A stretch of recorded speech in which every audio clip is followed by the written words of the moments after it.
ମଧୁବନ ଜଙ୍ଗଲରେ ଟିକି ନାମର ଗୋଟିଏ ଚଢ଼େଇ ତାର ଗୋଟିଏ ଛୁଆ ସହ ହସ ଖୁସିରେ ରହୁଥିଲା। ତା ଛୁଆଟି ଧୀରେ ଧୀରେ ବଡ଼ ହେବାକୁ ଲାଗିଲା। ଏବେ ମୋ ଛୁଆ ବଡ଼ ହୋଇଗଲାଣି। ଏବେ ମୁଁ ମୋ ଛୁଆର ବାହାଘର କରାଇଦେବି।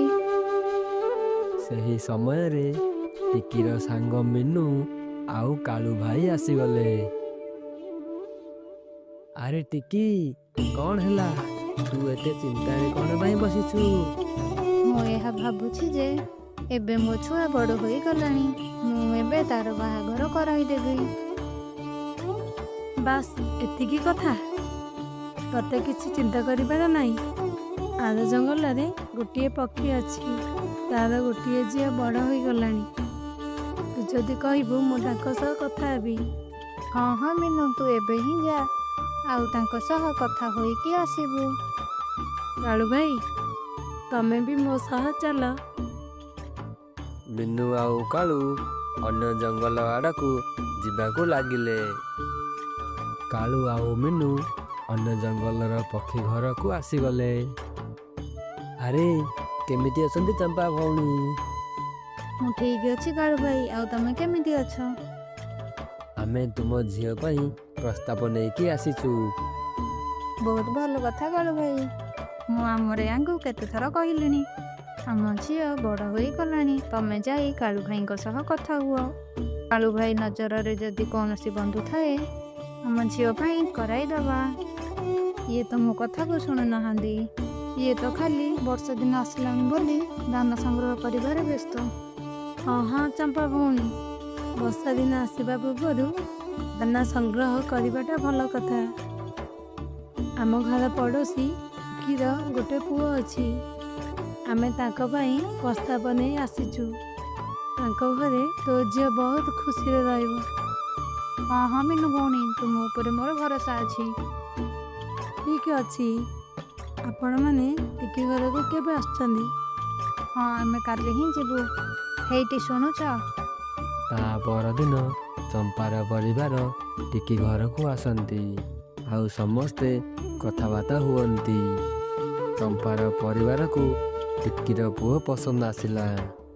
ସମସ୍ତେ ମିଠା ଖାଇ ବାହାଘର ତାରିଖ ଠିକ୍ କରିଦିଅନ୍ତି। ତା ପରଦିନ ସକାଳୁ ଟିକି ସମସ୍ତଙ୍କୁ ନିମନ୍ତ୍ରଣ ଦେବା ପାଇଁ ବାହାରି ପଡ଼ିଲା, ଆଉ ସନ୍ଧ୍ୟାରେ ନିମନ୍ତ୍ରଣ ଦେଇ ଘରକୁ ଫେରିଲା। କିନ୍ତୁ ତାକୁ ମନେ ପଡ଼ିଲା ଯେ ସେ ଗେଣ୍ଡା ମାଉସୀକୁ ନିମନ୍ତ୍ରଣ ଦେଇନାହିଁ। ସେ ବାହାରି ପଡ଼ିଲା ଗେଣ୍ଡା ମାଉସୀ ଘରକୁ। ସେ ଗେଣ୍ଡା ମାଉସୀ ଘରେ ପହଞ୍ଚି ଦେଖିଲା ଗେଣ୍ଡା ମାଉସୀ ଆରାମସେ ବସି ପତ୍ର ଖାଉଅଛି। ପ୍ରଣାମ ଗେଣ୍ଡା ମାଉସୀ, କେମିତି ଅଛନ୍ତି? ମୁଁ ଠିକ୍ ଅଛି ଟିକି। ତୁ କେମିତି ଅଛୁ? ଆଜି ହଠାତ୍ କେମିତି ମୋ ଘରକୁ ଚାଲି ଆସିଲୁ? ଏକ ସପ୍ତାହ ପରେ ମୋ ପୁଅର ବାହାଘର ଅଛି। ଆପଣ ନିଶ୍ଚୟ ଆସିବେ। ହଁ ହଁ, ମୁଁ ନିଶ୍ଚୟ ଆସିବି। ହଉ ମାଉସୀ, ମୁଁ ଏବେ ଆସୁଛି। ମୋର ସେପଟେ ବହୁତ ସାରା କାମ ଅଛି। ଟିକି ଗେଣ୍ଡା ମାଉସୀ ଘରୁ ବାହାରି ତା ଘର ଆଡ଼କୁ ଯିବାକୁ ଲାଗିଲା। ଆରେ, ମୋତେ ଶୀଘ୍ର ବାହାରି ଯିବାକୁ ପଡ଼ିବ।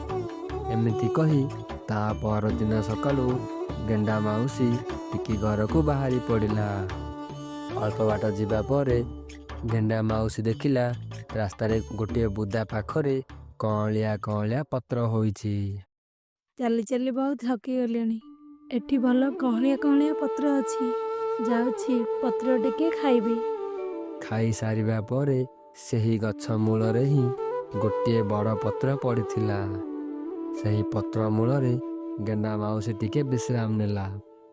ଯେମିତି ଗେଣ୍ଡା ମାଉସୀର ନିଦ ଭାଙ୍ଗିଲା, ସକାଳ ହୋଇଯାଇଥିଲା। ଆରେ ବାପରେ, ସକାଳ ହୋଇଗଲାଣି। ମୋତେ ଶୀଘ୍ର ଯିବାକୁ ପଡ଼ିବ।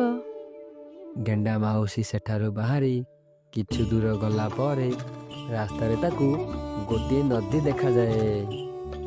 ଆରେ, ବହୁତ ରାସ୍ତା ଚାଲିଲିଣି। ମୋତେ ଏବେ ଟିକେ ଆରାମ କରିବାକୁ ପଡ଼ିବ। ସେହି ନଦୀରେ ପାଣି ପିଇ ସାରି ସେଠାରେ ପୁଣି ଶୋଇ ପଡ଼ିଲା। ଗେଣ୍ଡା ମାଉସୀର ନିଦ ଭାଙ୍ଗିଲା ବେଳକୁ ତାକୁ ବହୁତ ଥଣ୍ଡା ଥଣ୍ଡା ଲାଗୁଥାଏ। ଆରେ ବାପରେ, କ'ଣ ଶୀତ ଦିନ ଆସିଗଲା ନା କ'ଣ? ଏଠାରେ ତ ମୁଁ ବହୁତ ଶୋଇପଡ଼ିଲି। ଏବେ ମୋତେ ଶୀଘ୍ର ଯାଇକି ଟିକି ଘରେ ପହଞ୍ଚିବାକୁ ପଡ଼ିବ। ଆଉ ରାସ୍ତାରେ କୋଉଠି ବି ରହିବି ନାହିଁ, ନହେଲେ ଟିକି ପୁଅ ବାହାଘରକୁ ଯାଇପାରିବି ନାହିଁ। ଯେମିତି ସେମିତି ଗେଣ୍ଡା ମାଉସୀ ଟିକି ଘରେ ପହଞ୍ଚିଗଲା। ସେଠାରେ ଦୁଇଟା ଛୋଟ ଛୋଟ ପକ୍ଷୀ ଛୁଆ ଖେଳୁଥିବାର ଦେଖିଲା। ସେତେବେଳେ ସେଠାକୁ ଟିକି ଆସିଗଲା। ଆରେ ଗେଣ୍ଡା ମାଉସୀ, ତମେ ଆସିଗଲ?